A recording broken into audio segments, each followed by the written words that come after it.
চিন্টু, মেয়ে পক্ষরা যতটুকু বলবে ততটুকুই বলবি, কিন্তু বেশি বলবি না।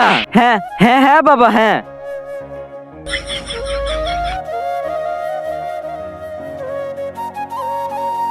কেমন আছেন সবাই? জি ভালো আছি আমরা। সালাম দাও সবাইকে, সবাইকে একসাথে আসসালামু আলাইকুম। ওয়ালাইকুম সালাম বাবা। তোমার নাম কি বাবা? আমার নাম তো চিন্টু। সবাই আমাকে ভালোবেসে মদন টাক ডাকে।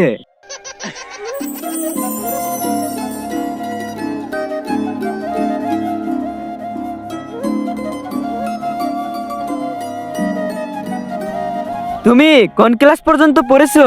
আমি আমি পড়ছি তো অনেক পর্যন্ত, কিন্তু লিখতে পারি না আমি। চুমকি, তোমার কিছু বলার থাকলে বলো। কিন্তু তার আগে আপনি দুধ খেতে ভালোবাসেন না মদ খেতে ভালোবাসেন? যদি দুধ খেতে ভালোবাসেন তাহলে ভিডিওটিতে লাইক করে চ্যানেলটি সাবস্ক্রাইব করে দিবেন। আপনি কি কি কাজ জানেন? আমি আমি তো অনেক কাজ জানি। আমি মাঝে মধ্যে রিক্সা চালাই, আবার ময়লাও সাফ করি, আরো অনেক কাজ আছে। আমি কাপড় চোপড় ধুইতে পারি, আবার রান্নাও করতে পারি, ডাল চাটনি অনেক কিছু পারি।